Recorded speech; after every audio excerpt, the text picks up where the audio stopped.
illuminate underlit neighborhoods with Light Up Manatee, and leveraging AI traffic preemption technology with our own Public Works Department to dramatically improve EMS response times, from bolstering law enforcement to implementing advanced technology countywide to fostering safer neighborhoods on a localized level. Manatee County and the Board of County Commissioners are committed to a vision that is focused on your well-being. As our county continues to grow and evolve, the heart of our urban core holds immense potential for progress and prosperity. That's why we're prioritizing and expediting requests for affordable housing development and taking action to identify opportunities for enhancing neighborhoods and business districts. As part of this initiative, we're collaborating with the Manatee County Sheriff's Department, the City of Bradenton, and the Police Athletic League to provide support for improving the area around LECOM. This expansion will not only bring extra lit, publicly accessible ball diamonds and parking, but also significantly boost the local economy and transform the neighborhood by directly benefiting underprivileged youth in the area. The Manatee County Utilities Department does way more than manage the distribution of clean drinking water. Reliable utilities can attract businesses and industries to our area, contributing to economic growth and job creation. Not only is Manatee County continuing to expand services for our taxpayers with the addition of 75 new lift stations over the next 5 years, but we're also looking to improve it. We're in the process of constructing Florida's largest low-pressure membrane filtration facility at our Lake Manatee water treatment plant, which will result in consistent water quality. And our spillway replacement project will ensure improved dam safety, enhanced flood management, and increased resilience for anything that Mother Nature throws our way. Thank you for giving us the chance to provide you with a clear vision for our beautiful county.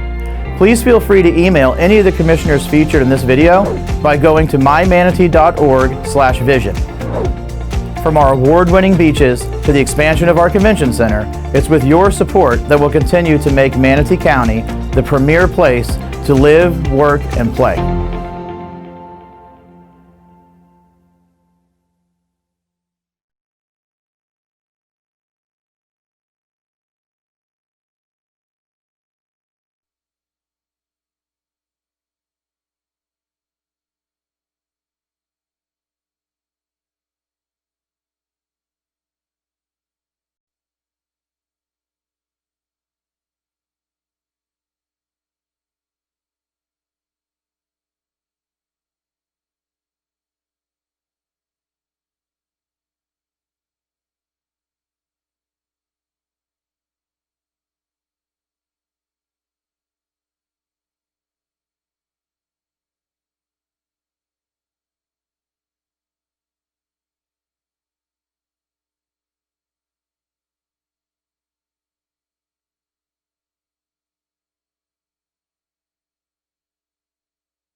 Good morning, everyone. It's another beautiful day here in Manatee County. The sun is shining, the weather's crisp and cool, and it looks like another great day. So what I'd like to do this morning is call in to order the Board of County Commissioners land use meeting for Thursday, February 22nd. And what we'd like to do, as we do every meeting, is that we honor God and honor our nation. And this morning, we have the opportunity to have Pastor Tom Pelt of the Church of Bradenton this morning for invocation. And with us this morning, we have Robert Reinhard, an employee with Manatee County in our Utilities Department, will do the pledge. He's an E4, his former E4 in the U.S. Army. And we thank you very much for your service, Robert, and thank you for working with Manatee County. So we can all rise for the pledge and the invocation and remain standing for the pledge. Thank you. Thank you, Commissioner. Let's pray. Blessed be the name of the Lord, and may the God of our salvation be exalted. Lord God, in this moment, we just lean into your holy word. Lord, as you said through the Apostle Paul, don't be anxious about anything, but in all things through prayer and supplication with thanksgiving, we let our requests be made known to you, and that the peace of God, which transcends all understanding, would guard our hearts and minds by Christ Jesus. So, Lord God, I just speak your peace over these proceedings. And Lord God, as we give our request and supplication to you for simple wisdom, Lord God, and clarity for these leaders and those that will be giving input here this morning, that you would grant that, and that your peace would just cover these proceedings and our great county, Lord God. We love you. We thank you for your grace and your goodness. In Christ's name, we say together, amen.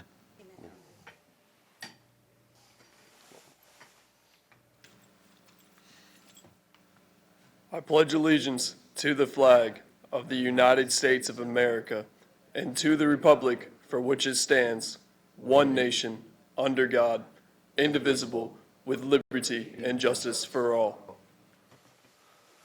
Thank you, gentlemen. Thank you for your service to our country and to our community. Thank you very much. Ms. Knapp, have there been any changes and updates to the agenda? Good morning, Commissioners. There have been no additions or corrections since yesterday afternoon when we posted the last update. All right, thank you very much. What I'd like to do right now is opening up for citizens' comments for any future agenda item.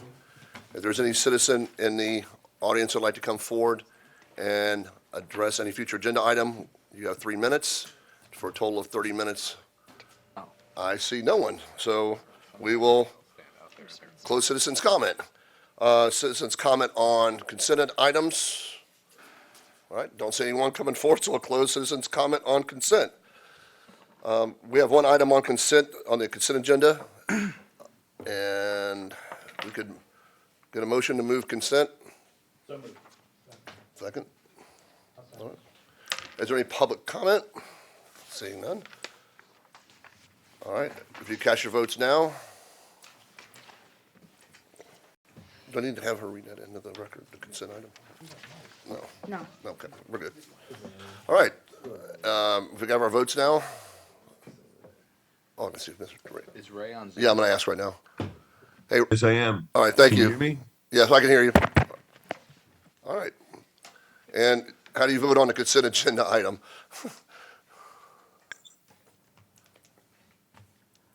Commissioner Turner? Yes. Hey, how do you vote on the consent agenda item? Approved. Okay, thank you. All right, all the votes have been casted. And the consent agenda carries 7-0. Thank you very much. All right, moving on to presentations upon request. Ms. Knapp, can you read the first item into the record?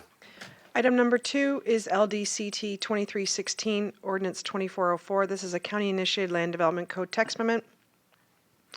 It's an amendment to the LDC, amending Chapter 1, General Provisions, amending 105.5, non-technical and technical words, Chapter 2, Section 200, definitions, adding and deleting and amending definitions for clarity and updating purposes, and to Section 201, abbreviations and acronyms, adding, deleting abbreviations and acronyms for purposes of updating and clarity consistent with the LDC and the comprehensive plan.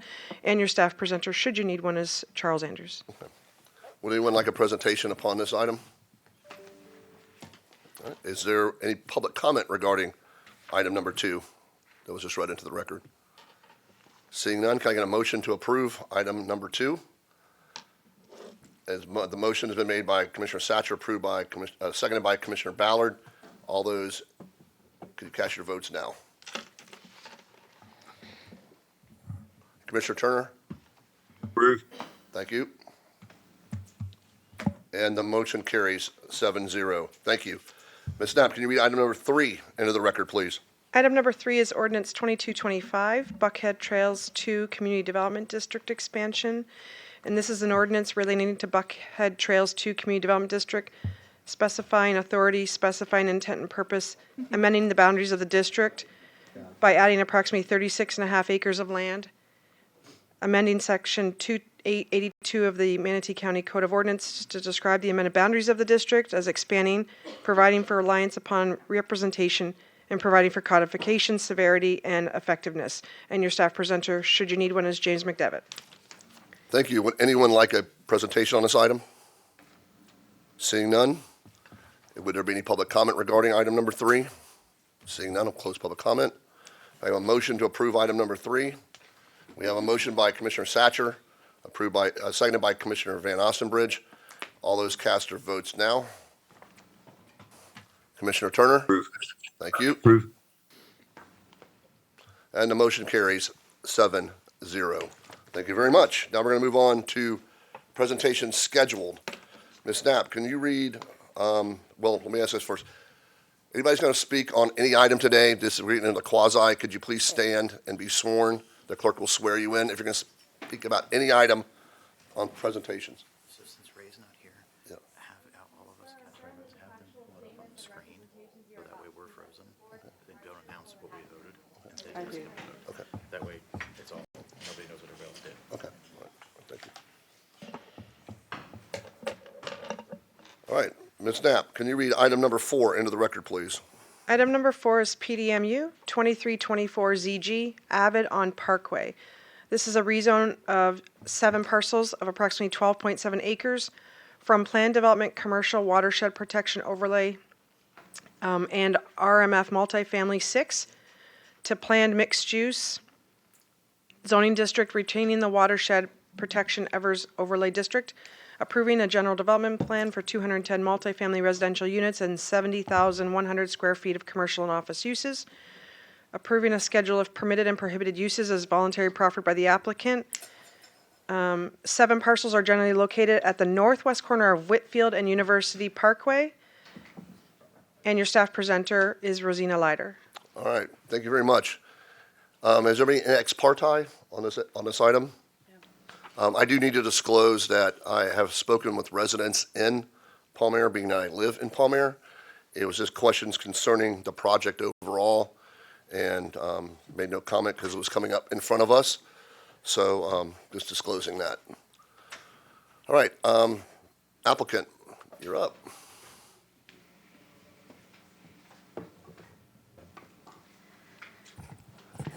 Good morning, Commissioners. For the record, Ria Lopez with RVI Planning. I have been sworn. I'm just going to wait till my presentation comes up, and then we can get started.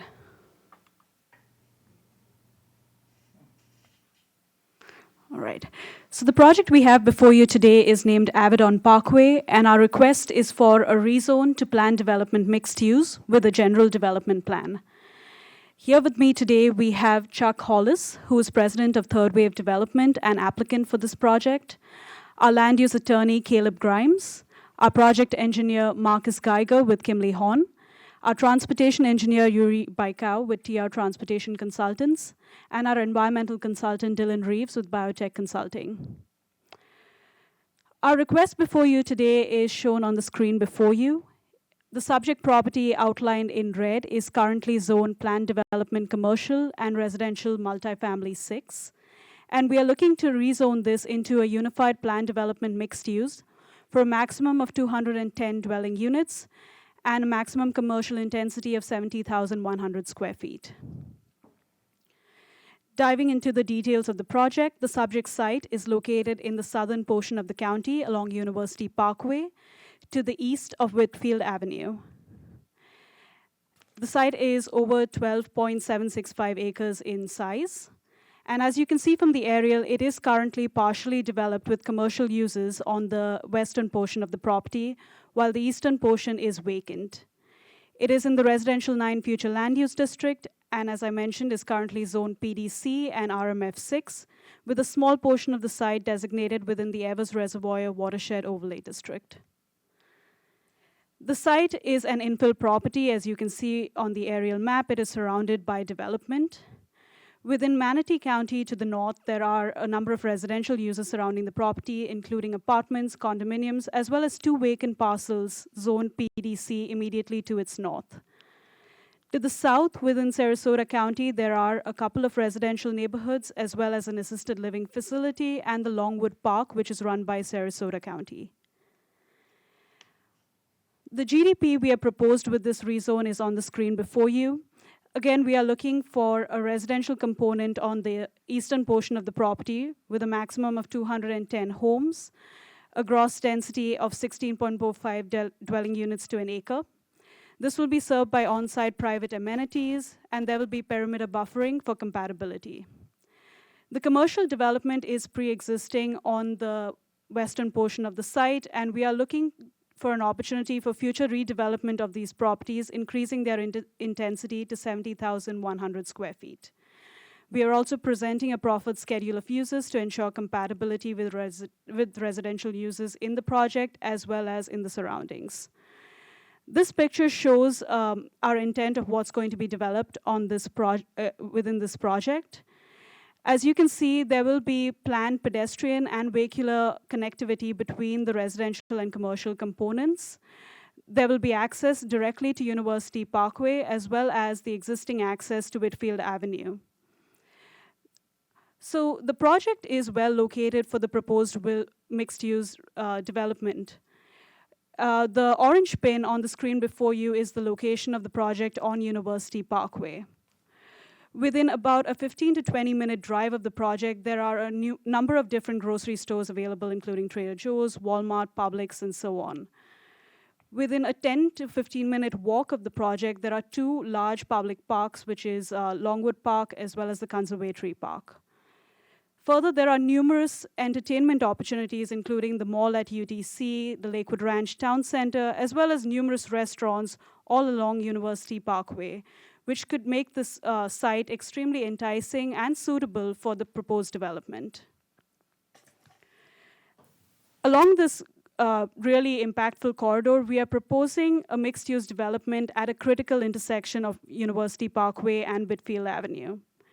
The existing commercial uses include a dentist office, a restaurant, a nail salon, and so on, all uses that are extremely compatible and complementary to residential development. There's also the Seeds of Life Montessori Academy, again a use that really presents walkable opportunities for the proposed residential. The residential, in turn, is expected to create an increased demand for commercial uses and activate and grow this commercial development in the future. Again, there will be pedestrian connectivity, and through the access on University Parkway, this is expected to relieve traffic that exists on Whitfield Avenue. The residential program, again, 210 multifamily units with an access connection to University Parkway and a secondary access to Whitfield Avenue via Palmer Plaza. There are on-site recreational amenities. Each of the buildings are anticipated to be 4 stories in height. And I will discuss the perimeter buffering and parking with regards to specific approvals being requested further in this presentation. As I mentioned, the project is in the Residential 9 Future Land Use District, which permits a density up to 20 dwelling units to an acre for mixed-use projects at activity nodes. The proposed density is lesser at 16.45 dwelling units to an acre, and this is limited based on the presence of wetlands on the project, as well as the wetland impacts proposed as required by the county's comprehensive plan. So coming to our specific approvals, firstly, we are requesting for a reduction in the parking ratio for the multifamily component from 1.8 to 1.5 spaces per unit. This is in order to reduce the impervious surface area on this compact infill site. However, the reasons for doing this is also because there are walkable commercial opportunities in proximity of the residential, and further, it is also in proximity to transit. The SCAT bus route 2 is within a 13-minute walk from the project. That route goes to the Sarasota-Bradenton Airport, from where a resident can access the bus network for not only Manatee County, but also Sarasota County. Besides this, such reductions in parking ratios have also been approved for other projects in this area. Our second specific approval request is related to a reduction in the roadway buffer width along University Parkway. Here we are seeking a reduction from 20 feet to 15 feet. However, in order to maintain the intent of the LDC, we are proposing enhanced plantings, which will commit to the same amount of noise and light screening from this roadway. And lastly, our third request is pertinent to a reduction in the greenbelt buffer width, and this is applicable only to the small section that you see in the north highlighted in orange on the map. Here we are seeking a reduction from 15 feet to 10 feet, and again are proposing enhanced plantings in order to mitigate for that reduction in width. The commercial program is existing on the eastern portion of the site at 43,000 square feet. We are proposing an increased intensity at 70,100 square feet, which will serve for the future redevelopment of this property. The existing access is via Whitfield Avenue. However, the commercial project will also be able to take advantage of the direct access to University Parkway. Again, the applicant has proffered a schedule of uses for compatibility. There is an abundance of infrastructure available at this location to serve the project.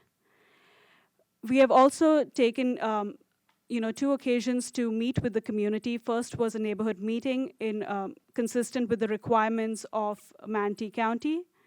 But further, we've also met with the residents of the Palm Air communities and further discussed their concerns regarding the project. One of the big things that has come up numerous times, and we've seen it even in the public comment for this meeting, is concerns regarding traffic. Today, we are seeking to rezone previously commercially zoned land to this unified plan development mixed use. And by changing the component from commercial to multifamily, there is going to be a significant reduction in trips, as you can see on the screen before you. Multifamily has daily trips of just 955, while commercial on that project, if developed under current approvals, could result in almost 4,726 trips. The project is entirely consistent with the Manatee County Comprehensive Plan. This is in terms of the allowances of the Residential 9 Future Land Use District, as well as meeting several other goals and policies of the comp plan, including commercial development at activity nodes, suitable development in areas where infrastructure is available, as well as horizontal mixing of uses. So with that, I will just hand it over to the applicant, Chuck Hollis, to describe his vision for this project.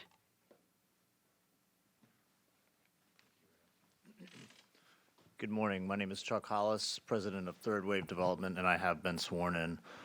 So when we're looking for sites on which to develop projects, communities, we really are looking for a story, something compelling. And in this particular location, you have an infill site. And so on University Parkway, which is obviously rapidly developing, and there's very few parcels left on which a community like this could be constructed. Further, we also like mixed use and the notion of horizontal mixed use, not stacked per se, but then also the opportunity to integrate the new community that we're planning with the adjacent commercial to where our residents are able to visit those businesses, and it's truly walkable. The way we've arranged the site, the bulk and really all of the amenity space is contained within our space in a way that preserves the character of the surrounding communities such that their enjoyment of their existing amenity spaces will continue. So really, we're excited about the opportunity, especially the walkability, all of the community services, specifically the grocery stores, the parks, transportation options, and so we would encourage a vote in favor of the project. We thank you for your time.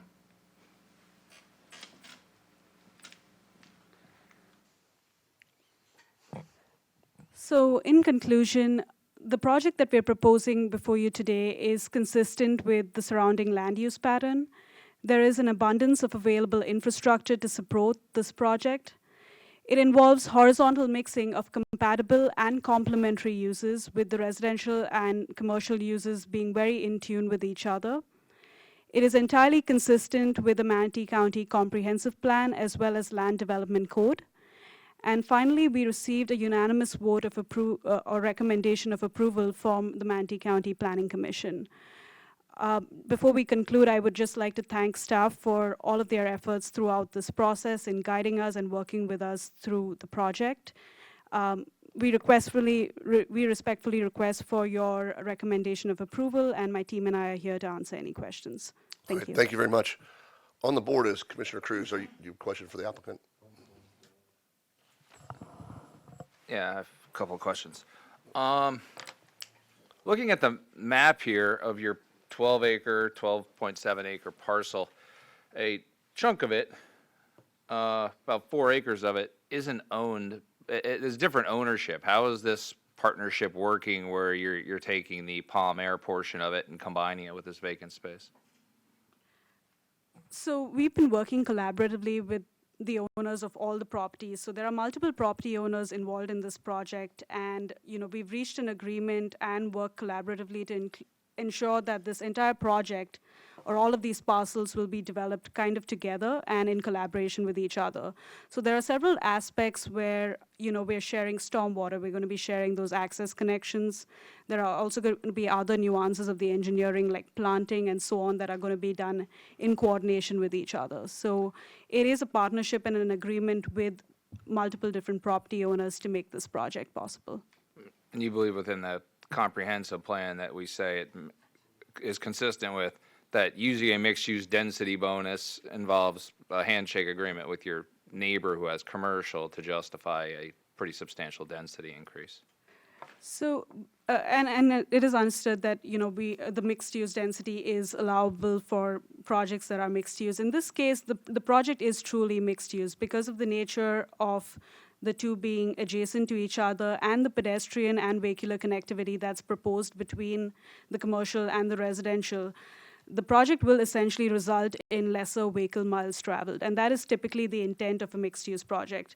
A project in which you can get out of your residential home from your apartment and easily access commercial opportunities. And that is being made possible at this location through this project. So it's a little bit of a partnership where, there is a component where the commercial is assisting the residential and vice versa. Where would the additional commercial get built? Because it's not on your site plan. Right. So the existing commercial is expected to be expanded in the future. So this could be via addition of an additional floor or changing of the footprints of the site as they currently exist. That didn't answer my question. Would it be built on your site or would it be built on your partner's site? Is this where the trade's coming in, that you're using their commercial as justification for your density increase in exchange for giving them an additional 40,000 square feet of development rights that they previously didn't have? Right. So the commercial is planned on the eastern portion of the site on the areas that are already with commercial uses. Okay, so that's the trade, is you're working with them to get them free increase in development rights in exchange for you getting free units, even though they're going to be two separate owners. When this gets approved at the end of the day and you move forward and build it, the two ownership entities are going to be wholly separate. Right. They are currently separate owners, and that is the plan for the future as well. They are working in partnership. And I can ask staff if you don't know, have you researched the chain of ownership of this part? I mean, it's strange that this whole parcel, inclusive all the way up to Turnberry, down to University, over to Whitfield, and over to the apartments, is all similarly zoned. I mean, it's weird that this parcel of effectively wetlands, it's 50% wetlands, the actual parcel we're talking about, the rest of it's kind of fake, it is zoned so high density of PDC. It almost feels like this entire parcel at some point was owned together and rezoned together, and this piece seemingly was probably the open space that wasn't developed by a previous owner in 1990 because of the wetlands. So have we researched, or I can ask staff after if you don't have the answer, to see where this chain was and whether or not this effectively doesn't have development rights in the first place because it was part of the original development of Palm Air? So the Turnberry apartments are in a different zoning district. I believe they're Understood. right. I'm not talking about them. I'm talking about the other direction, the Palm Air piece, the school piece, from Turnberry Park Drive to the north, down to University, over to Whitfield, and over to the apartments. That whole quadrant is all zoned in a way where I wouldn't expect all these wetlands to be zoned that way. It feels like it was previously zoned as part of a larger parcel, and this piece was undeveloped for a reason.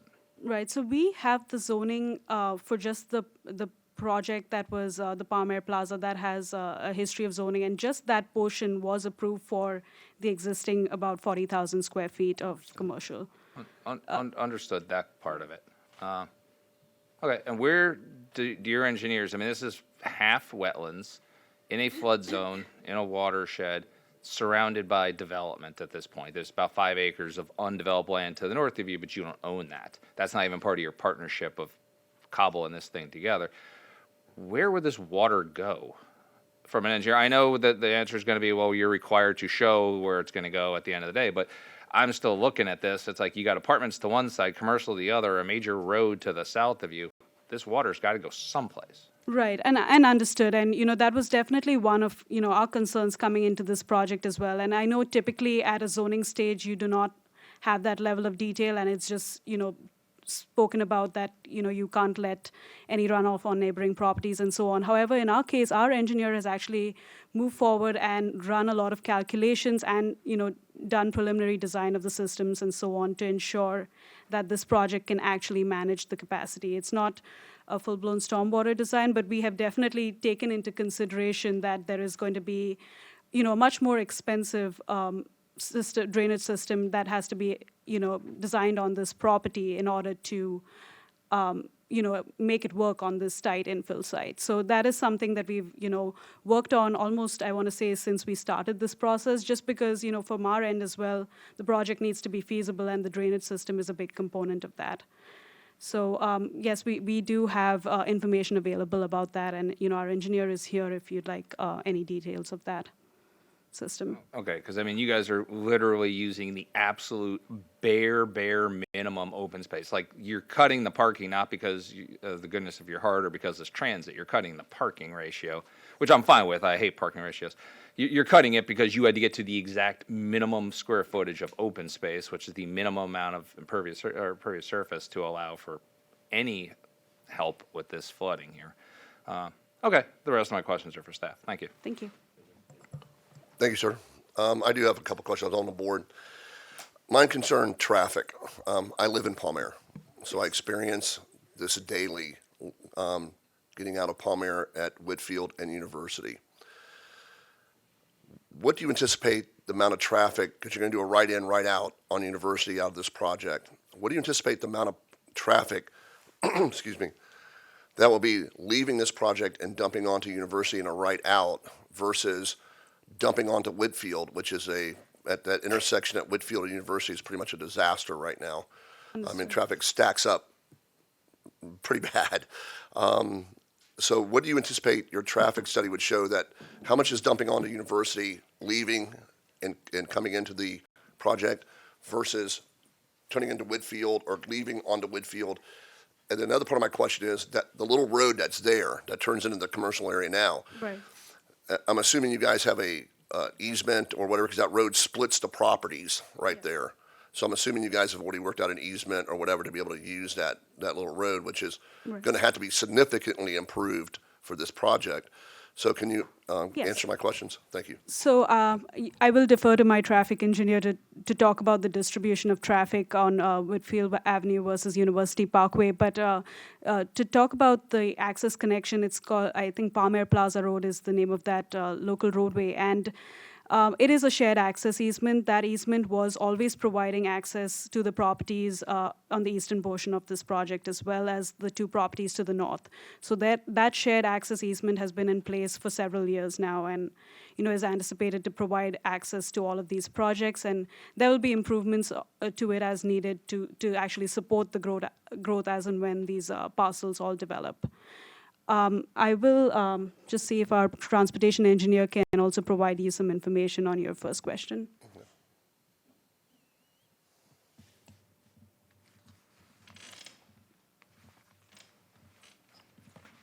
Good morning. For the record, Yuri Baika with TR Transportation Consultants. I've been sworn in. As part of our initial distribution, which again might change as we go through our final site plan approval and other approvals that we have to go through after this process, initially we assumed approximately 35% using the right-in, right-out access on University Parkway, and most of those trips will be due to multifamily since the multifamily is right there adjacent to that access point. Also, and the remaining, the commercial, would be using the other access on Whitfield Avenue.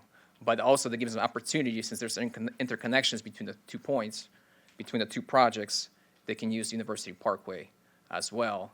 But that's what the initial distribution is. But again, once we go through a process of final site plan approval, we'll have to create a more specific distribution, which will be more detailed later on. So if I'm on Whitfield, Right. I'm assuming you would be creating turn lanes to come into the project, because right now there really is no specified turn lane if you're coming on Whitfield from Lockwood Ridge towards University, and you want to turn into the commercial center to go through that shared easement road back to the project. There's really no specified turn lane, either by lane or by design or by road striping or whatever. So I'm assuming that you guys will be putting in your turn lanes for turning into the project, both for a right-hand turn and a left-hand turn into the project? We don't analyze the need for turn lanes at this stage. Once we go through a final site plan approval, that's when we do turn lane analysis in our reports for exactly how many units are being built, exactly what's being proposed in the project, and that's when we design our turn lanes based on that. We don't design our turn lanes based on hypothetical number of units or. And then you would also be building the turn lanes off of University, correct? On University Parkway, for sure, yes. It's a major arterial, and we already had discussions with Manatee County and Sarasota County, and they will require us to put a right turn lane there. That's 100%. Okay. So you don't feel by your study that the traffic impact to Palmer and to this intersection at University and Whitfield is going to be detrimental at all? I mean, based on the amount of traffic that's flowing, because Whitfield is a thoroughfare road right now, and other improvements that are going to go around on Honore, things like that, will create more traffic onto Whitfield. So do you not feel that this dumping another however many cars onto Whitfield is going to create a traffic nightmare heading north and south? And that's what the next process is. Right now, we're going through GMP process. Once we go to the next process, which is the final site plan approval, concurrency review, that's when we look at on-site and off-site improvements that will be required. And if there are going to be improvements that will be required, like maybe additional turn lanes, et cetera, or any intersection improvements, then we will have to put those improvements at that time. But we don't evaluate it at this time, in this stage. All right, because Whitfield is a difficult road. I understand, yep. And to the point of where we've had to put no trip through trucks, all that kind of stuff because of the travel that goes on Whitfield. So I would challenge you guys to make sure that any and all road improvements can be done that you can do around your project would be done. But that's all my questions for the traffic guy. Yes, Thank and you. I would say that your staff is, when it comes to traffic reviews, they're very, very specific, and they're very, very good at reviewing traffic studies. We go through multiple rounds of comments until we get to a point we both agree what's required or not. I'll get to staff in a minute, but the young lady can come up real quick. Do you feel that a 4 stories is compatible with the other surrounding apartments that are, I believe, all 3 stories? Yes, so there are, 3-story apartments in the immediate vicinity of this project. But that being said, this is the University Parkway corridor. And if we look at that corridor further west as well as east, there are definitely 4-story buildings along that corridor. So I think that compatibility factor is definitely there. Besides that, we have on this, very tight site worked pretty hard to ensure that we're providing maximum separation from the project boundaries and so on. For example, at the Planning Commission hearing, there was a concern raised about our separation from the Turnberry Park Apartments, TGM Palmer, which is to our east. And following that hearing, we even further moved that building further back from the setback, increased it from the 15 feet to about 19.6 feet. again, it's a tight site, so there are, smaller allowances that we can give, but we've been doing our absolute best to ensure that the compatibility factor is maintained in this, within this project. All right, thank you very much. I have no Thank further you. questions. Are there any other questions from the board? Seeing none, staff, you're up.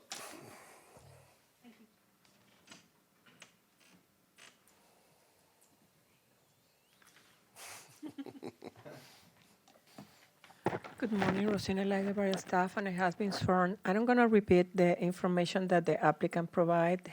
The applicant cover the future land use category, the maximum density, the existing zonings, the surrounding areas, and describe in detail the application. Staff verify the affidavits.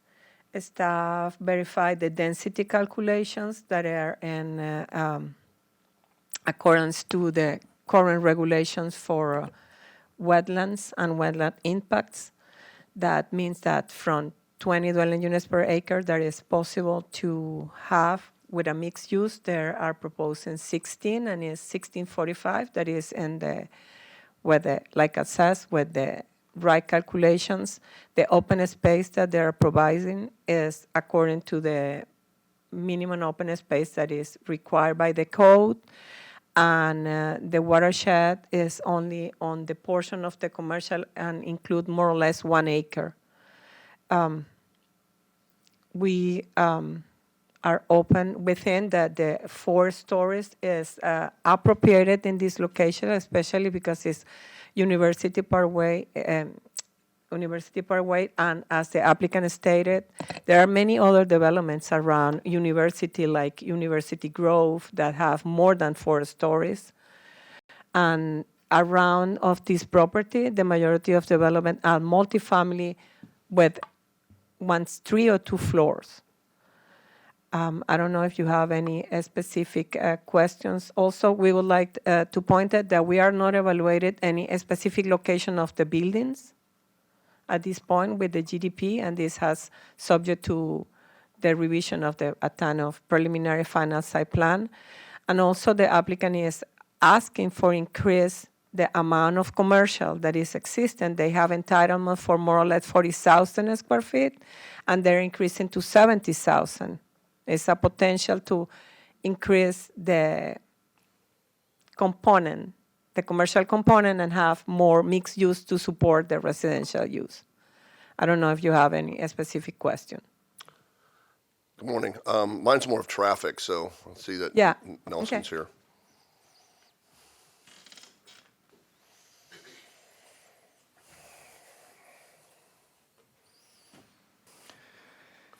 Good morning, sir. Nelson Galeano, Transportation Planning, and I have been served. I wanna clarify some issues about this project. The first one, remember, this is a zoning project, and the Excuse me, Nelson, can you just raise the mic and speak a little louder, please? Oh. Thank you. Okay. Again, Nelson Galeano, Transportation Planning, and I have been served. I wanna start these comments indicating that the project is at the zoning level. It means specific details regarding operations on intersections we don't have on the study. The capacity of Whitfield is really enough to support the development, and also along University Parkway. However, with the information provided on the traffic study, we performed this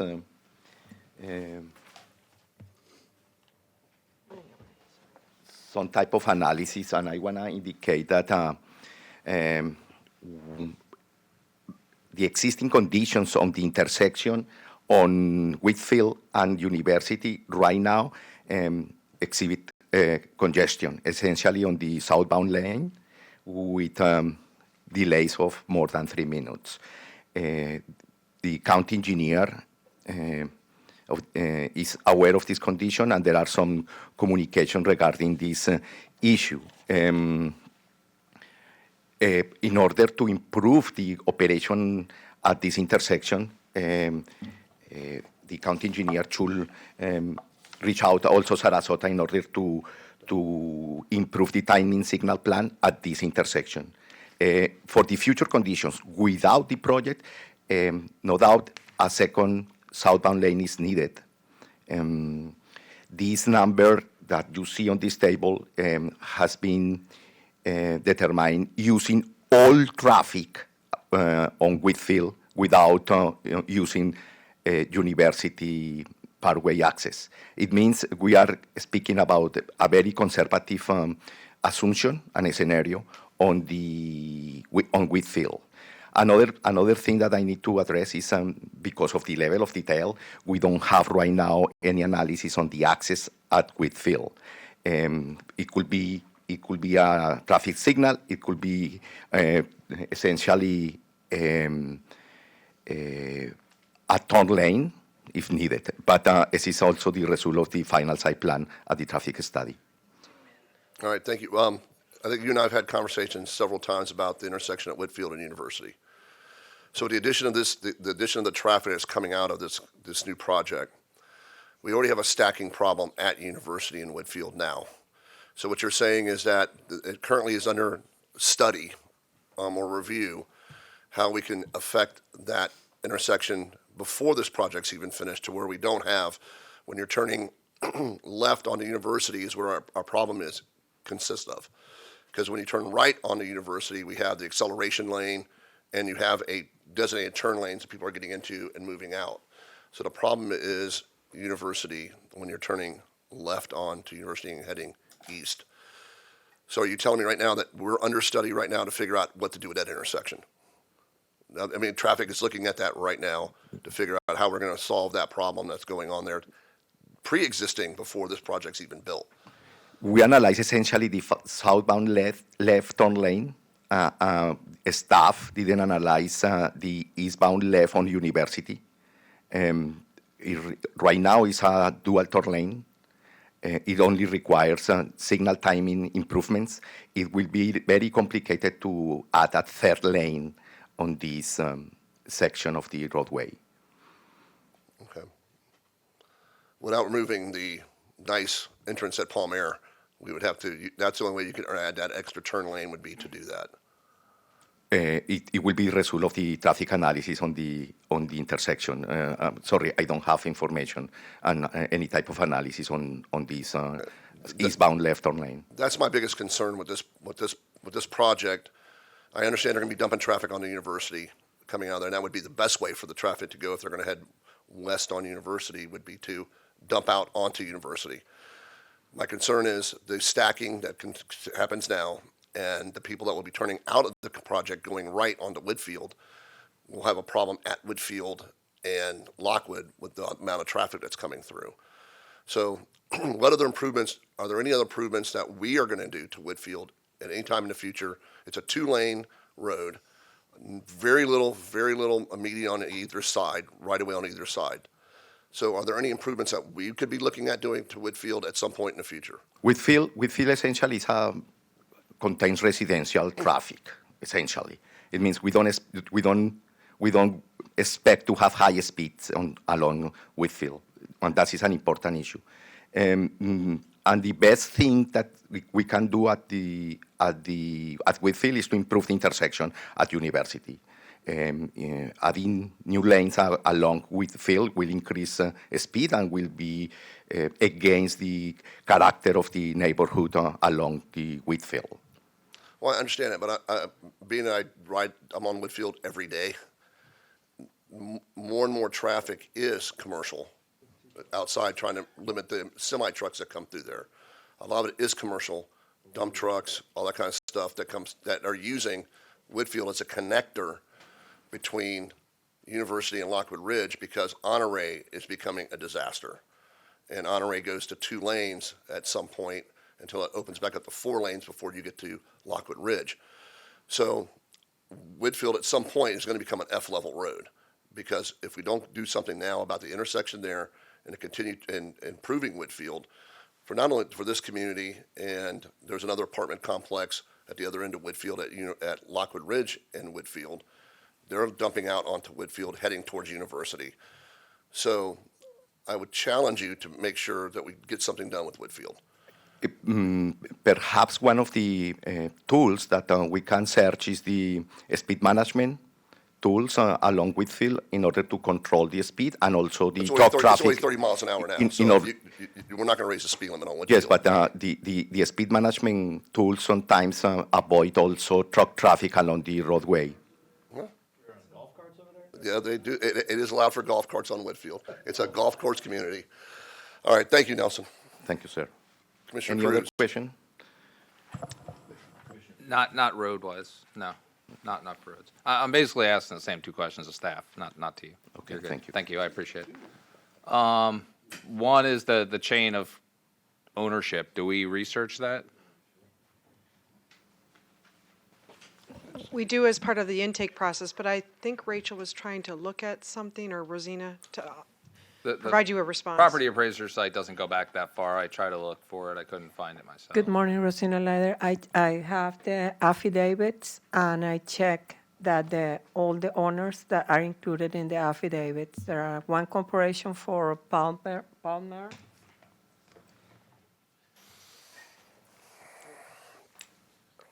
We got it.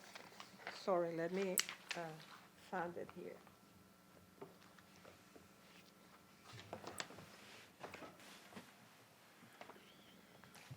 Give me a second to find it because I printed.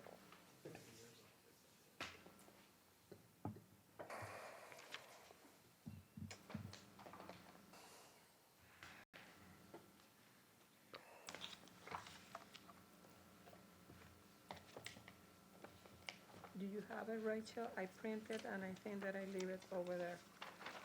No, I have it here. Sorry, I apologize. Yeah, I have it.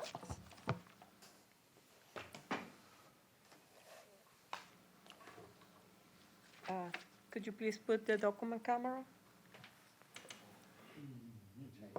Somebody needs to clean this lens. This is the affidavit for the contract purchases. You just got to tell us what it says. I can't read that. Three Ways Development and Avanti. Can you summarize, Rosina? It's not clear Yeah, on there our is, cameras. We can't see it. Yeah, we have we have the affidavit for the contract purchases, that is Three Wave Development and Avanti. We have the affidavit for Corning Enterprise Corporation and the Palmer Plaza Partnership. And we verified that all the information is correct. Oh, I know who owns it now. I can look that up. I meant, have we looked, like, in our staff report, it goes through a whole timeline of in 1990, it was approved for 30,000, and then a few years later, or 93, and then 97, it was approved for another 10,000. We seemingly did a chain of title research of previous approvals on this site. I mean, they're asking us to approve a rezone of a whole site inclusive of an existing development. So now the onus is on them effectively. If they were just asking us about a single vacant site, that would be a different story. But they're asking us to be inclusive of existing development. I'm curious what that approval was. I mean, approvals aren't done in vacuums. At some point, somebody approved 30,000 square feet and then an additional 10,000 for a reason. And that usually requires some level of FAR, that involves some level of open space, that involves some analysis of wetlands before those are approved. Do we, as a matter of practice in the county, go back and look at those previous approvals to ensure that somebody didn't get approval in exchange for something, and now we're giving back what they exchanged that approval for? Because the comment was made by staff, by the applicant, that this was some infill location, one of the last remaining undeveloped. I find it hard to believe this is the last remaining undeveloped piece. This is not like this is in the path of growth. It's the last undeveloped piece on Bordenside, where development's coming. The development around here has been here for 30 years. Like, nobody just forgot to build on this parcel of land.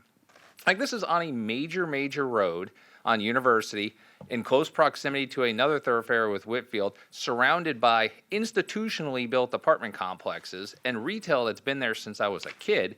Like, people didn't just forget about this parcel. There was a reason this parcel wasn't built on, because every other parcel it was built on. This wasn't built on either because you can't build on it because of all the wetlands and the flood zones and the overlays, or it was traded and the development rights no longer really exist here because this was the open space in exchange for other development at some point in time. That's what I'm trying to figure out, because I don't even overly care about the apartments on here. I know Commissioner Ronda, or Chairman Ron does, because he lives there, and I can appreciate that, and that's certainly a consideration, a concern of mine.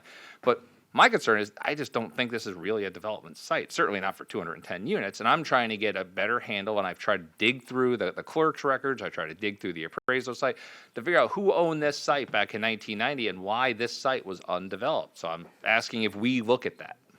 I didn't look at that at that time. I checked the previous approval, and like it says, there are one approval for 30,000 square feet, and after that, an additional approval for 10,000 square feet. Right. And they have a minimum increase in the square feet that is allowed in the Land Development Code to be approved administratively. And this was the portion of the site, the part that is with the buildings, and with the buildings are built. Okay. Okay. I can't find it either, so that's neither here nor there. All right, and as for the stormwater, do we still have a stormwater department? Yep. Denise can address any of your concerns. I'm just curious. We used to, back in the day, have like Tom come running down here full speed when someone said the word water, like you said Beetlejuice 3 times, and he would pull out all these maps and show us how the water was going to flow. We don't have that anymore, so I'm curious if we've done any. I know they have to do it, and they have to have the 50%. Have we done any preliminary? Because this is the actual buildable space. Let's be honest here. The rest of it's fake. The actual portion that's being built on, the 7-point-something acres, 45% of that's wetlands. Understood. And it's in a flood zone, and it's in a watershed. So have we done any preliminary work to make sure this is even feasible before we waste everyone's time and money? Denise Greer for staff. No, we haven't, because that onus is going to be on them, but it does break into 2 separate watersheds, and they will have to maintain their reduced flow, their 50% treatment, because some of it goes to the Evers Reservoir, and they will have to compensate for any 100-year floodplain that they impact. So they will have to provide floodplain compensation. Okay. All right, thanks. Thank you. All right, any other questions of staff? Seeing none, we'll move to public comment.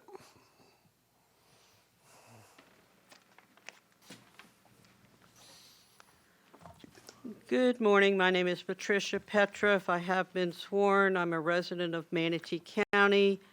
I represent the TGM Palm Air adjacent property owner. I have a letter. I gave it to your staff Clerk, member. you go to the clerk.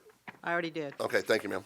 All right. You know the rules. So, my client, TGM, owns the 500 more or less units in Turnberry.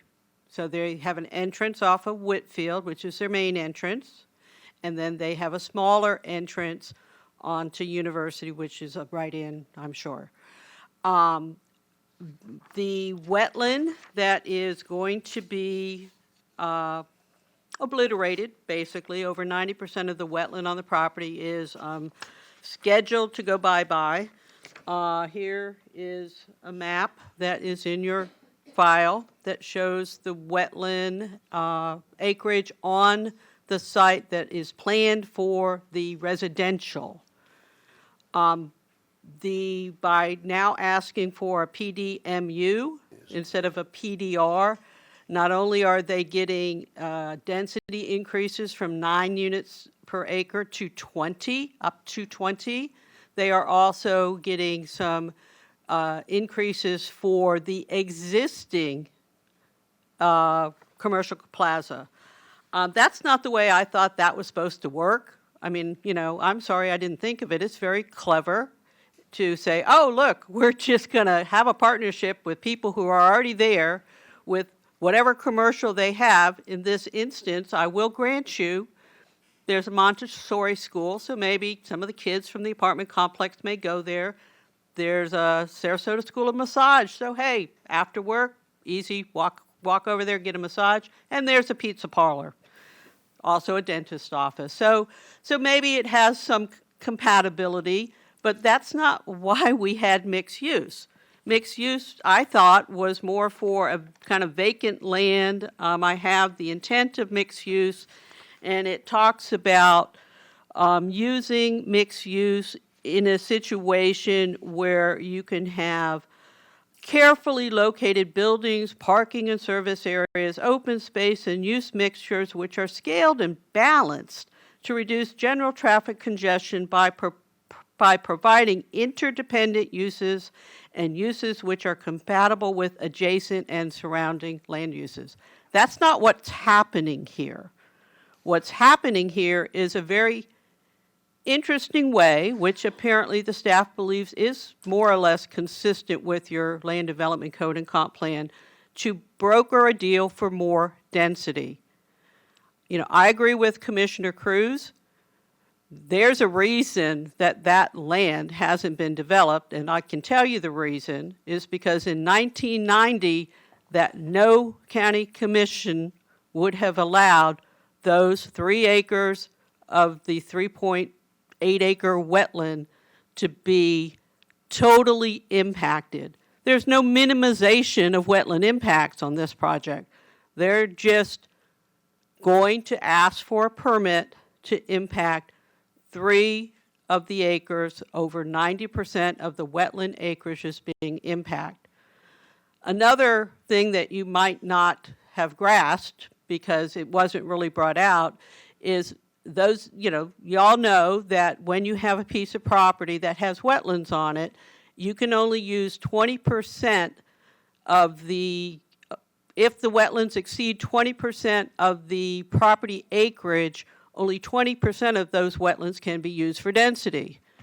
By adding the commercial acreage on to this project, they increased slightly by about 25 or 30 units.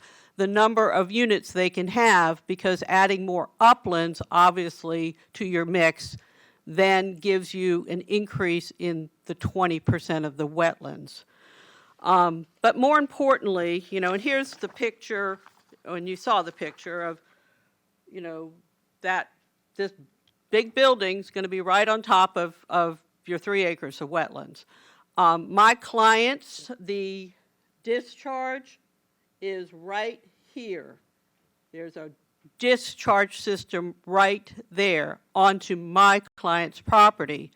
We are extremely concerned about the drainage. And again, I understand that they have to meet certain requirements. I like the Second Amendment revision to your staff report that added some very clear stipulations. That's helpful. But I have been around long enough to understand that sometimes we design a best stormwater system in the world and the whole complex still floods. You know, for what no apparent reason, or because somebody had something set at a wrong level. And so my client's very, very concerned about this. There's absolutely no concern about having multifamily units there. No concern about having rental apartments there. No concern about having condominium apartments for sale there. But the number of units they're trying to put on this site is a concern, because again, if you looked at your staff report, all the surrounding densities are much, much lower. To south in Sarasota, it's got residential single family 2.5, residential single family 3.5, RSF 2, which is called government use. To the east is Res 3, to the west is Res 6. So Res 9 was an appropriate transition, but Res 9 at 20 units per acre, not so much. I appreciate the discussion about increasing that setback from the minimum adjacent to my client's property, from the minimum, and I think she said 19.6 acres, 19.6 feet or something like that. I couldn't quite catch it. If they are offering that, I would like that memorialized into a stipulation so I don't have to come back and say you said under oath you were going to move this building back. So from my client's point of view, I think this should have been submitted as a PDR, because again, your codes indicate that you should not use PDU if a regular zoning like PDR could work. And this doesn't really, I don't think it fits the PDM. It says, in here it says you should use a single-use PD district if you can do what you need to do. And if they just want to do residential development, a single PD district, PDR, would work. The PDU, I think, is overreaching. Again, it does look like there is some available land that is not wetlands for some infill. Have no problem with that at all.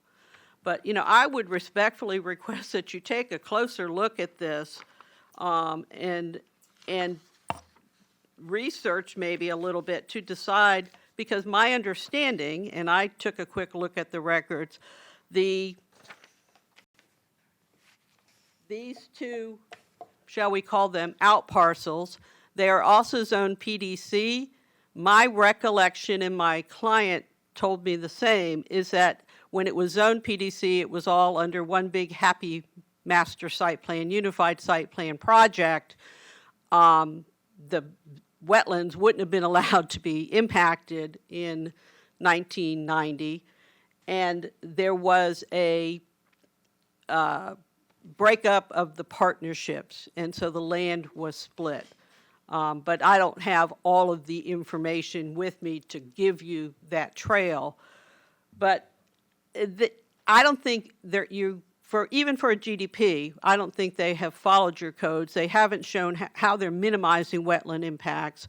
They haven't shown really how except for putting a driveway to the existing commercial and saying, well, people can walk there, you know, it's not compatible integrated uses. You know, again, for the uses that are there, yeah, somebody will use them, but it wasn't designed that way. So I respectfully request that you don't approve this today, or at the very least you send it back for some more research, because traffic is also an issue. There are some concerns whether that traffic will now back up on Whitfield to Turnberry Drive. I haven't been out there lately to see how bad it is. I live on Morgan Johnson, and I'm pretty much stuck in my neighborhood now since the 44th Avenue Bridge was opened. But if you have any questions, I'll be happy to answer them. Thank you, ma'am. All right, does the board have any other questions of staff or the applicant? All right, staff closing comments?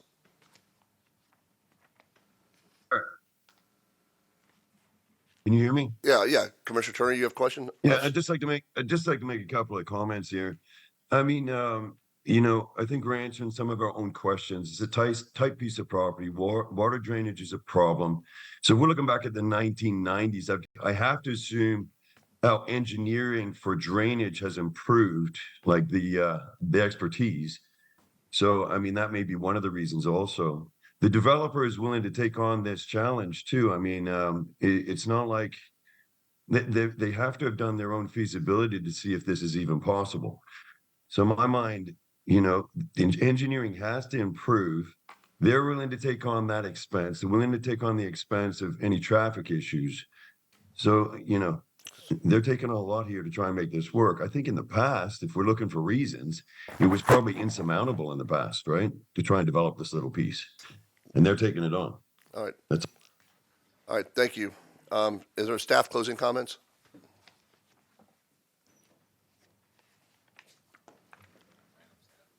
New staff person. No, just don't come in front of here often. Kara Koenig, Environmental Planning Section Manager, and I have been sworn. Right, I just wanted to touch upon what Ms. Petroff stated and Commissioner Cruz. So, touching on the comp plan policy 2.3.1.1, to calculate density, it is gross density over the gross total project area. And so, because of their application that they proposed with PDMU, we had to incorporate the commercial aspect. So it's not just the residential piece that's proposed. The previous plan development commercial zoning ordinance that was approved in 93, it's PDC 9208Z. It was county initiated for Palm Air. And the way it reads is it was just a zoning atlas amendment, so there wasn't a site plan tied to it. So the way that it reads is that the uses were limited to what's permitted through an administrative permit, and they have to comply with the LDC. So in theory, when they would submit their final site plan, we would just review for compliance with the land development code. And then in reference to why this parcel hasn't been developed, you're correct that back then there was upland habitat available to build on, and they didn't need to impact wetlands. And now more and more, we're seeing that lands with wetlands that are more difficult to develop, and this is an infill site. So it also is expensive to impact and to mitigate. So, you know, this has, a similar situation has come up before with the Shoot Straight project off University that was in the entranceway that I'm sure you're all familiar with. But I just wanted to state that in staff's opinion, it is compliant with the LDC and the comp plan. Thank you for your comments. Rachel. Good morning. Rachel Layton for staff. I have been sworn. So as we've been doing a little bit of research and digging around, we've been pulling all of the old zoning maps to add into the history for what Kara just shared with the commission.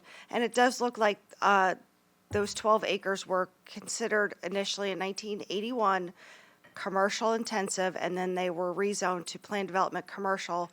And then that would have been with the 1990, land development code and the zoning map that was adopted at that point. And then the corrective zoning ordinance allowed for the PDC at the hard corner with the 30,000 square feet. So I also want to add in, and I'm sorry, I'm going to read a little bit of code just to try and help give context on the definition of mixed use that we currently have in the land development code. So mixed use shall mean the mixture of more than one land use within a single building or within a single project in separate buildings with such uses planned in a coordinated manner under a single master development plan.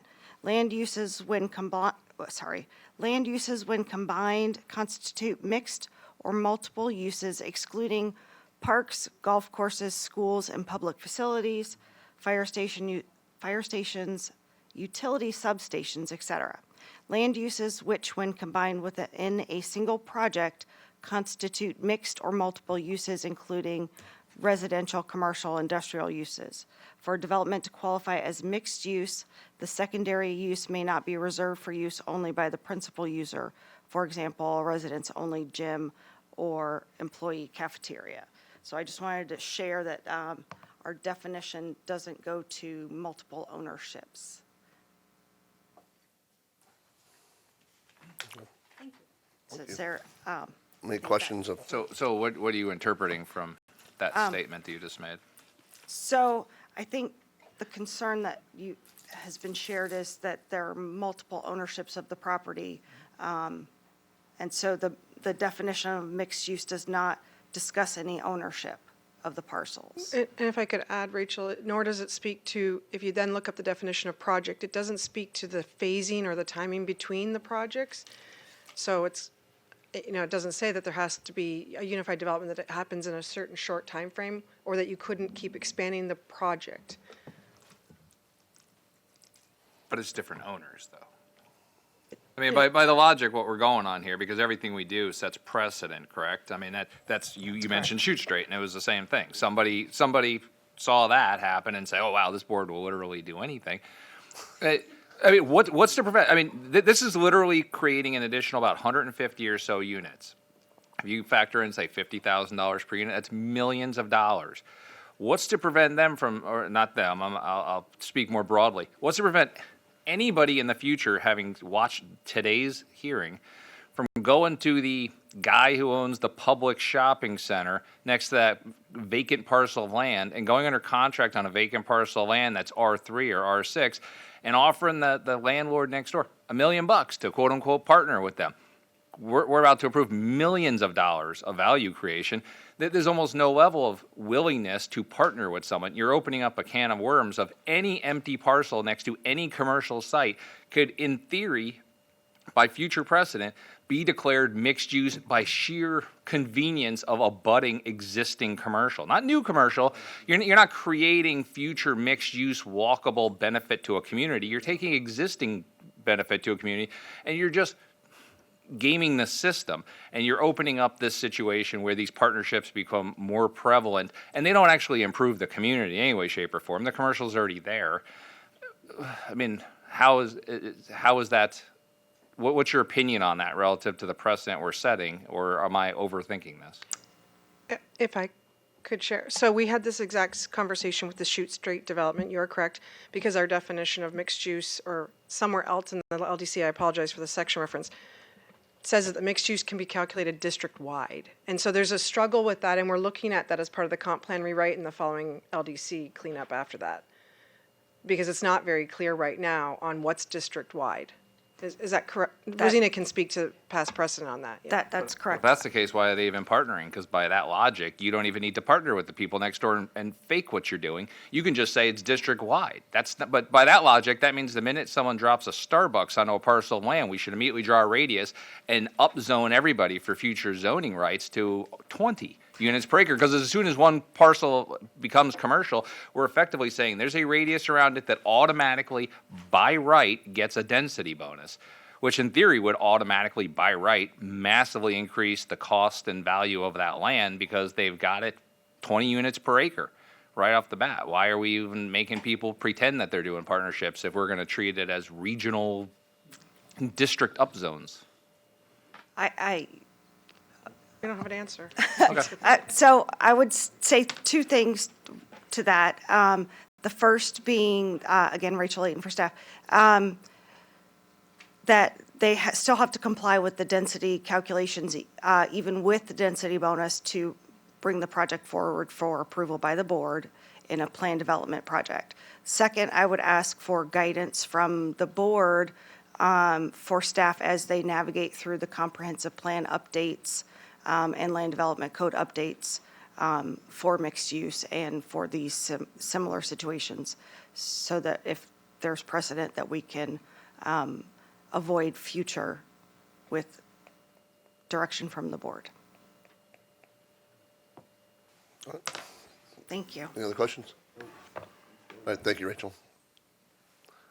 All right, applicant rebuttal.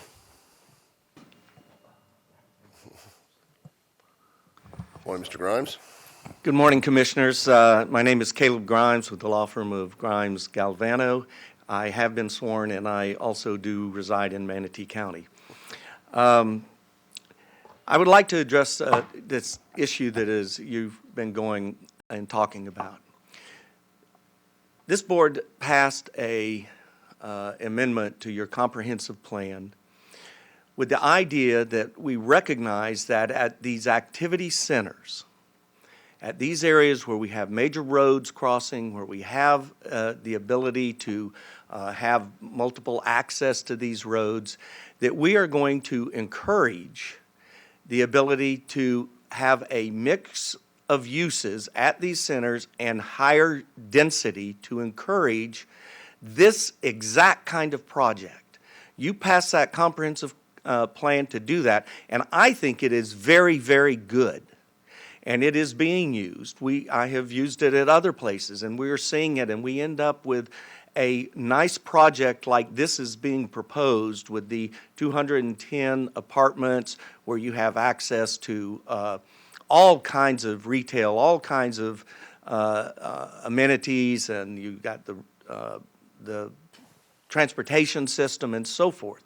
And so you pass that, and then it was mentioned that you did this exact same thing at Shoot Street, so this is not something new, and it's not bad. And I also want to address the comment that Commissioner Cruz said that this was fake. There's nothing fake about this. We actually went in, this developer looked and said, we like interaction among commercial and residential. We want to do that at a place where we can see it, we can encourage it. And this is their site is being redesigned to have actual car interaction as well as the foot traffic. And you heard all of the uses that Ms. Petroff said there. Those are the kind of things that you do have to interact with residential. And when Mr. Hollis looked at this, he said, this is what the comp plan is encouraging. This is what we see is very successful, and this is where it works. They talked with the existing commercial, and they recognize that their commercial is very old, and that's why we have, and they are asking for additional commercial to be able to expand, to do more things that they would be able to do when you have residential that can use it. And I also want to address the comment that we're in the, quote, the watershed. I don't have the map in front of me, but the only part of this property that is in the Evers watershed is a very small strip along the very far western part of the commercial. The rest of it all drains to the south. It doesn't go into that watershed. And so we have to recognize that for a very, very small part of the project. Now, as far as the history of this, I think it finally came out, and it was very important. This has been designated commercial since the 1981 plan. It's been designated commercial in the 1990 plan when it came up. And what happened is only one of the owners of the commercial came in and asked to and developed it as commercial. At the time, it met and still does meet all the requirements of the code to have that developed as commercial and as a standalone commercial. So there was nothing nefarious about that. And I also want to point out, if you read the reports on the wetlands and the area there, and if you look at your own GIS maps, this wetland is identified as a gain. This is a wetland that grew up after the road was built. And just personally, and we've fixed this before in a project that I'll tell you about. Personally, when I see the road system built and, by the county and everything, and then a wetland grows, and then we go in and say, well, yeah, we kind of helped make that grow, but we're not going to let you use your property anymore. That kind of gets to me a little bit, and I think it's the kind of thing you guys recognize is not the way we like to do things. And also the report shows that when you put it in, is that these wetlands that are kind of urban wetlands surrounded by, they don't have the same benefit, especially with the bugs and bunnies and the birds and as you do with wetlands that are all put together and everything. So what you do is you take a wetland like this and you turn it into something much better through the Wetland Mitigation Bank. And that was recognized in the reports. In addition, as you can see, and this gets a little bit to the transportation, by redoing this and having a mixed-use development, we are now being able to connect this site to University. And as the transportation guy said, that the residential is going to almost all use the University. And it's also then connected to the commercial and to Whitfield so that others can use University. I think it was important to hear and understand that we will have to do not only our concurrency study and mitigate any impacts that we may have, we will also have to do our access, I forget the name of that study, but the one that analyzes all of the access points and puts your turn lanes in and makes sure everything works. And I also appreciate the Chairman's comments, and it was nice to hear that it's being looked at. You already have a problem there that's going to be worked on, and we suspect that we will be a part of taking care of that. As far as the stormwater, I think it is important to note that you all have many, many times heard that we, by law, have to recognize historic flows. We have to take care of those. We have to assure that our designs don't adversely affect anyone. And we will do that. We will go through that process as we go on. So A couple of other things is that the things that Ms. Petroff read about the compatibility of putting these projects together, that's exactly what we're doing. I love that she read it because it sounds like this project exactly. And so we are following your comprehensive plan to the T. I think it's a very good one. If this is a precedent, it is a good one because this is what you are trying to get at these intersections, at these activity nodes. And I also, just on the traffic, one more time, from a practical standpoint, if you just look at this before and after, right now, that whole site is commercial, with the exception of a very tiny little piece of res MF or RMF. It is commercial, and if it can develop as commercial, we used a reasonable 70,000 extra feet in that area, and right now it would develop and all go to Whitfield.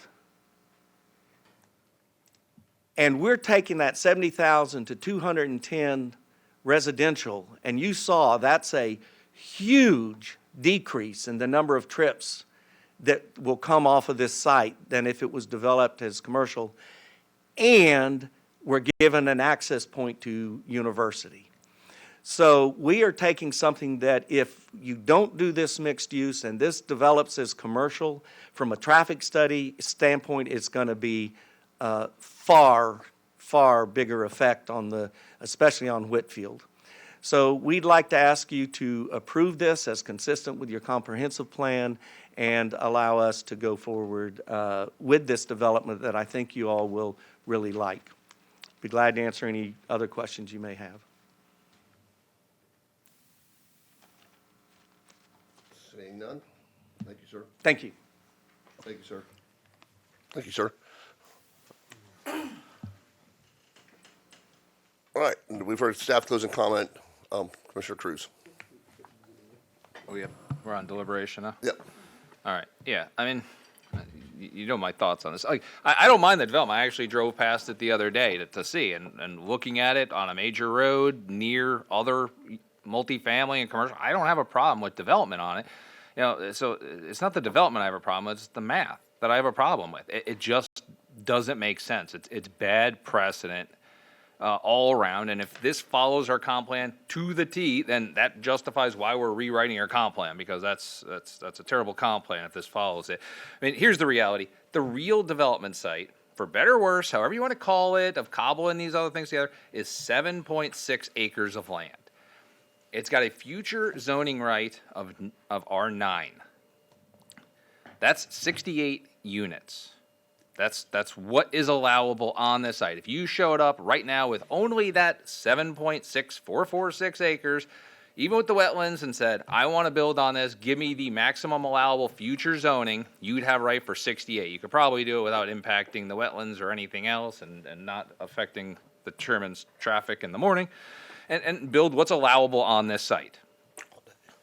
You're putting it together with over 5 acres of already existing commercial and trying to use that for density. Here's the problem. That commercial was already approved for 30,000 square feet. And then it came back and said, give me another 10,000 square. Effectively, the development rights of that 5 acres is gone. It's been used. It's been maximized. It's come in here and requested from previous boards to approve development on there. So to claim that you can use that acreage towards a calculation of density, I believe, is a fallacy. I mean, that's the idea behind getting approval for something and using something. You don't get to pocket the rest of your density or reuse your acreage a second time at your sole and absolute convenience. It's been used. Somebody came in here with 5 acres of land and said, let me build 40,000 square feet of commercial, and a board said yes.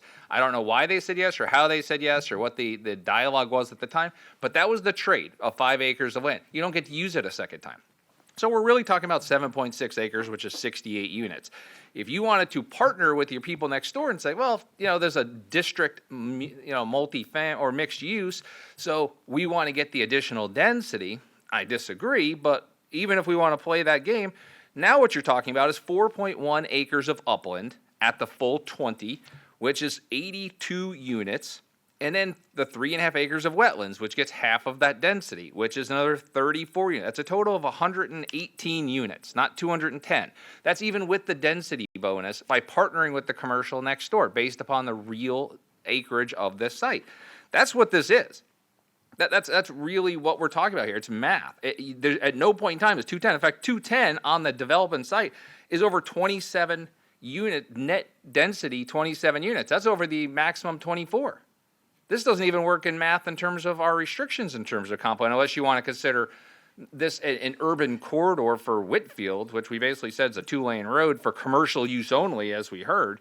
So I just don't see how the math works. If you wanted to come in and build on this site, I don't mind it. I think it's fine to build on there. I think it's allowable for 68 units. That's just what it's allowed for.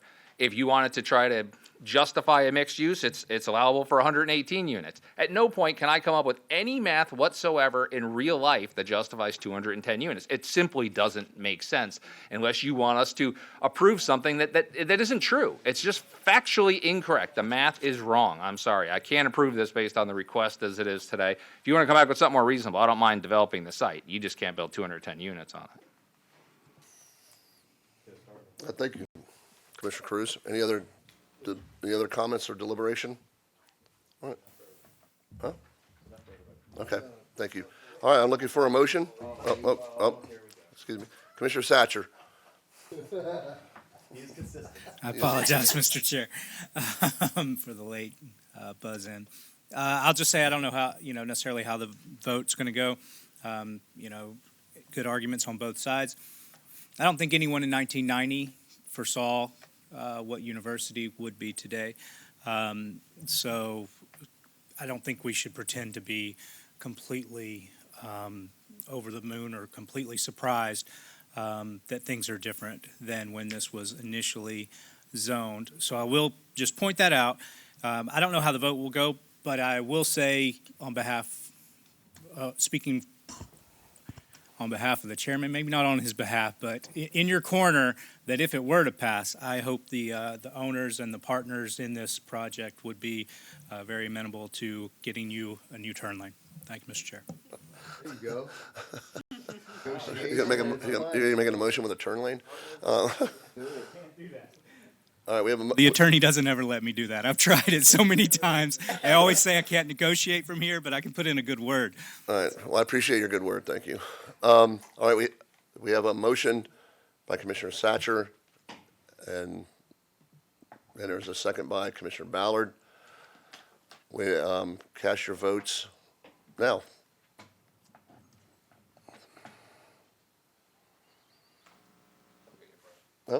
Oh. Get her to display them. Yeah, can you display them on the screen? Yeah, so you lock the. Without telling Ray what the vote is. Yeah.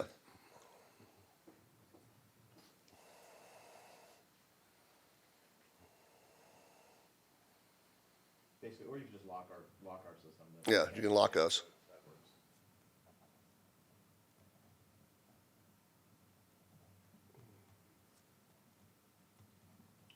Just be on the honor system. Yeah. Okay.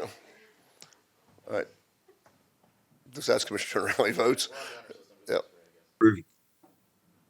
Okay. Commissioner. What did he say? What did you say? Say again. I approve. You approved? Okay. I hope his meds aren't kicking in. No meds. All right. The motion is approved with 4 voting yes, 3 voting no. The no's are Ron and Van Ostenbridge, and who was my third? Cruz. All right, I don't see it. Really? You were wondering where I was going. Yeah. I was just waiting. I was waiting for it. All right, the motion carries 4-3. All right, coming up next. Item number 5. That's the opening and continuing. Yeah. Yeah, we're going to open, number 5 is going to be open, and they're asked for a continuance, so. Then we go to break before we take a. Yeah, you guys want to go, yeah, let's have a break for 10 minutes. Let's do this real quick. You want to do this real quick? All right, we'll do it real quick. You want me to read the continuance into the record? Excuse me, did we open the public hearing on this I'm about to. on number 5? Yeah, okay, That's what I'm trying let's to go ahead and open the public hearing on number 5 Yep. and read it in the record, and then we'll Because I can move through see it any quickly. vote Sorry, on I'm it. throwing you off because I switched chairs, or? Yeah, I know. I was like, I was coming down here to be efficient. Item number 5, LDCT 2312, ordinance 2407. It's a county-initiated land development code text amendment regarding mobile vending. And this item will be continued to April 4th, 2024 at 9 a.m. or soon thereafter, as may be heard. all right. Yes, that's your birthday. All right, a motion. All right, is there any public comment? Seeing none, we'll close public comment. Motion's been made for the continuance by Commissioner Cruz, seconded by Commissioner Satcher. We'll do the honor system again. Please cast your votes now. Commissioner Turner? Again, I can't hear you. Yeah, speak up, man. Approved. All right, thank you. All right, the motion to continue carries 7-0. Thank you. All right, what? 2-minute break. I'm gonna do it right now. Okay. All right. Okay, so- So all I do is take a 10-minute break. Be back at 10:40. We're in recess.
Good morning. Good morning, Ms. Knapp. Morning. You ready to go on impact Ready. fees? Mm-hmm. All right. Let's read item into the record and let's move forward. So, good morning, Commissioners. For the record, Nicole Knapp, Director of Development Services, and I'm here to provide you a brief update since we were last in front of you on November 14th of 2023. As you recall, that day in November, the board made a motion to direct staff to begin the public hearing process to increase the current impact fee schedule to 100% of the fee schedule that was approved as part of the 2015 impact fee study prepared by Tischler-Bice. There were some brief discussions that day about the potential implications of that motion given recent changes with legislation regarding limits on increasing impact fees. I'd also like to point out that in September, the county had received a critique of the pending impact fee study prepared by Benesh, and the board was aware of those concerns. raised in the critique, and it's for that reason that when I stood here in front of you in November, both the staff and the board probably had concerns with the pending study and the analysis or the critique of it, and perhaps took a more conservative approach on that day. Since that time, the critique was shared with Banesh, the consultant that we're currently working under. And about 10 days ago, we received a full itemized response from Banesh with claims and a response back to each of those claims made in the critique.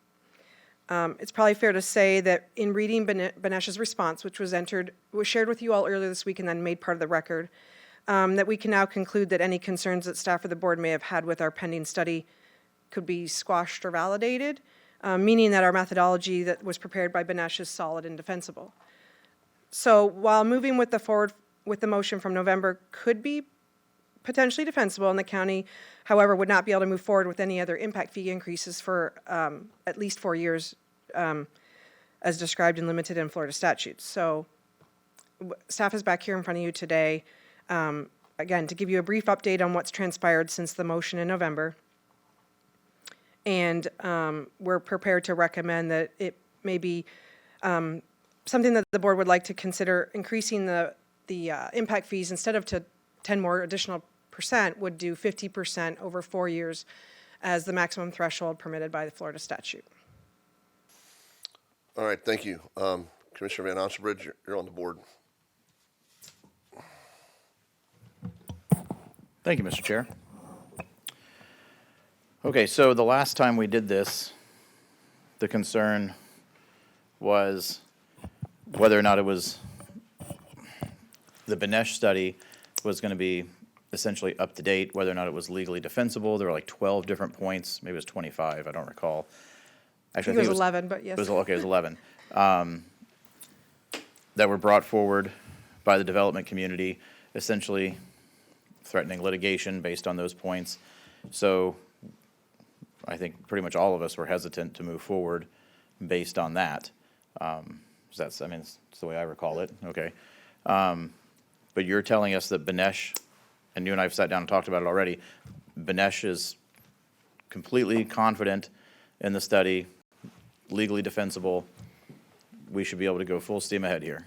Correct. As I summarized when I sent the document to you all, it's a matter of opinion between one consultant and another on policy decisions, which are made by you all, and the methodology or the lack of expertise on that company that was hired, and or the methodology that's used by Banesh is the most commonly used throughout the state of Florida. So they feel when Banesh did their response, they felt that there was no reason to update the report in any way. The data was confirmed one more time over the last 2 months before they prepared that report for you all. Okay. If we get sued, I feel like we've done everything, and I don't, maybe I don't have any, so maybe I'm going charging this whole alone here, but, well, I'm sure Cruz will follow me. But if we end up getting sued, I feel like I have gone to every length necessary to ensure that we're covered. Mr. Clegg, how do you feel? What kind of legal ground do you feel we're on here? And what, just so you're not walking into this blind, I'm asking because I believe I made the motion to raise them 10% last time, but my understanding is if we raise the 10%, then we can't raise them for 4 years and we're locked, and I don't want to do that. I just wanted to get us collecting the maximum amount possible. So just so you know where I'm going with this, I'm going to make a motion to raise it by the maximum allowable amount. Now that we feel more confident in the study, assuming you feel that I'm on solid legal footing here. Well, Mr. Chairman, Commissioner Van Ostenbridge, there is always legal risk in impact fee decisions. I have dealt with them my whole career, and there's always going to be some. We did brief each of you individually about this, and I will say I have greater concern about attempting to move forward with going to 100% on a 2015 study and the implications of that long-term for the board in as far as what you could do in future years than I do about moving forward with the study by Banesh. Does that mean that it is bulletproof? No, there is no such thing. But I am comfortable if the board wants to move forward with the study that you have. Do you feel of our three options here today, which is the 10%, going to 100% on the old study, doing nothing, or what I intend to do, which is make a motion to go to the maximum allowable based on the Benesh study, of those three, which is the most legally defensible? Well, doing nothing is always easier. I should have left that out. Unfortunately, that's the way of life, Sure. But I do feel that moving forward with the Benesh study is more legally defensible. I was hoping that we'd have a little bit of a discussion about the mobility option, because we did brief commissioners about that. And that was part of the Benesh. There's a second study that brings and introduces mobility, which I actually think is more legally defensible than moving forward with the study that they are defending. So where are we with that, Ms. Knapp? Clark is here, Clark Davis is here in the staff audience to answer your questions, but the reason we didn't get into that as far as the report so far was because the motion from November doesn't mention mobility. It was strictly tied to Land Development Code tax amendments with impact fees. And so the motion previously provided to Clark, April 18th, I think, of 2023, he's still working under. The mobility study is prepared to come forward. So. All right, and I understand that. I don't mean to get us sidetracked, but I feel like the board should have that information when it makes this decision. Mm-hmm. I feel like if that is an option that the board can pursue, they should know that, and that really wasn't discussed the last time that this issue was brought in front of the board. So we have discussed mobility at considerable length, but when I talked to Mrs. Knapp about this, she essentially said that we would follow up with mobility after the fact, and I was comfortable with that. I'm seeing a lot of nodding heads on that as well. They would travel parallel paths, and I have a schedule if you would like to see that of what that would look like, or the fastest of what it can look like. But Clark can answer any of your questions. He's here today. But that is the idea, is he still kept moving forward with mobility. You've all been briefed on that. Okay. And the only item that we felt needed to be addressed was the motion from November. Okay. I'm comfortable following up with mobility later. Well, let me ask you this, It's not Mr. later. Clegg. But I need to, I'm sorry to interrupt, but the reason I'm focusing on that is there's this 4-year and percentage, there's those two limitations in the Impact Fee Act, and you can only get around them if you have a study that shows an extraordinary circumstance. And if you're going to adopt a transportation study, and then right after that pursue mobility, you could be impacted by those restrictions in the Act. Yeah, that's where not to where you may be limited. So maybe staff is going to tell me that's not going to happen, that the numbers aren't going to change, and that, in which case it's not an issue, but I need to know that. Right. Good morning. For the record, Clark Davis, Deputy Director of Public Works. The mobility fee, the board directed staff to go forward and prepare that, and so it's taking a little bit longer between iterations of the code and policy amendments than I've expected, but it has been working all of this time, and the latest version of the code and policy drafts are in the consultants' hands. We're waiting for a draft from them. So the mobility fee code and policy changes are in process. The way the transportation impact fee is structured in the methodology that you're talking about today, that same fee can serve as your mobility fee. Okay. Yeah. There are some Thank you, changes Clark. afoot in the statutes or in the legislature that may not allow us to label it a mobility fee if they're passed, but it will have, we will be able to adopt the functional equivalent. We may just need to put another label on it, and the code and policy changes that are in process are compatible with the study that you're looking at now. 2 bonus County points. attorney's happy. Yeah, Yeah, 2 you've bonus answered points my for Clark question. today. I appreciate that. Mr. Clegg, actually, I think I made the motion. I wrote down December 14th is what Nicole said, but I believe I made the previous motion to raise them to 100% based on the current study. The 2015 study. Right. Do I need to rescind that first and then make my new motion? You don't have to do it as 2 separate votes. You could simply move to rescind the prior direction and direct staff All to right. move forward with the current study, but Nicole is trying to get my attention, so. One more thing for the record, just, I want to make sure words matter, that we want it to the, or I believe you would like it to say the maximum increase supported by Florida statute, a 50% increase implemented over 4 equal years, as opposed to just the maximum, because the maximum would be 100. I want to make sure that it's for the record that you're directing staff that I believe you would like 50% over 4 years. Okay, let me try this. Madam Clerk, get ready. Okay, I would like to make a motion to rescind the November 14th, 2023 motion to raise impact fees to 100% based on the 2015 study, and direct staff to proceed with amending the LDC to adopt the, what do I have here? I put to adopt the study prepared by Banesh and a new fee schedule of a 15% increase, 50% increase over, has to be a 4-year period, right? And so those would be equal, equal increases over a 4-year period. 12.5% yearly. Yes. Okay, if we want to be super smart about it, it's 12.5% yearly, unless Florida statute allows more. Technically it does. I'm on the board. Okay, well, that's my motion. Okay. Of 12.5% increases, which is the maximum allowable. So that's my motion. Second it. Okay, I'd like somebody Okay, well, could second that, it's not please. up, so there, yeah, you second it? Is the Yeah, clerk okay? The clerk, do you have that? All right. Okay. We have a motion by Commissioner Van Ostenbridge, second by Commissioner Cruz. Commissioner Cruz is on the board.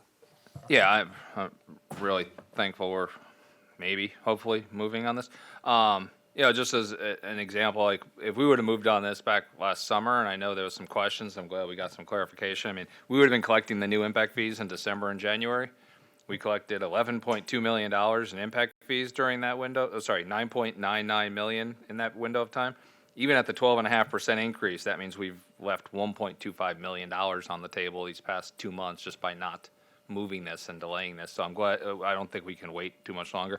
I mean, we do theoretically have the opportunity to avoid the 4 equal installments. I mean, technically you can, in theory, go up to 100% of the study.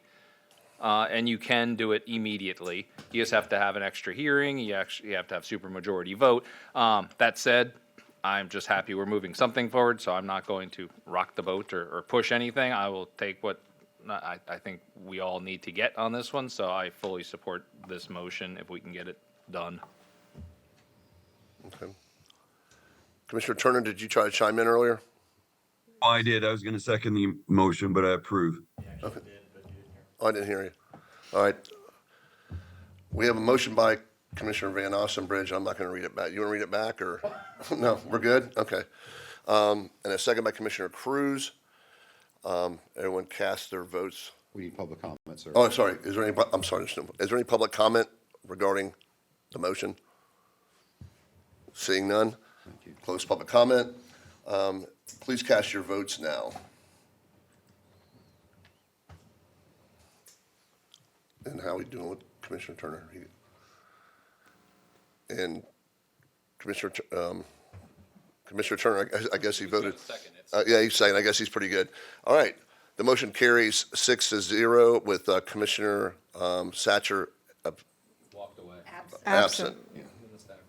Not abstained, he's absent. All right, so Nicole, you got your marching orders. All right, thank you very much. Yeah, go get some fees. All right. Being that there's no citizens out there, I'm not going to call for citizen comment again. County Attorney, do you have anything else No, you'd like to sir, I add? do not. Thank you very much. Thank you. It's good seeing you down here. Commissioners, are there any agenda items you'd like to speak of, bring forward or anything? Any commissioner comments? Seeing none, we are adjourned.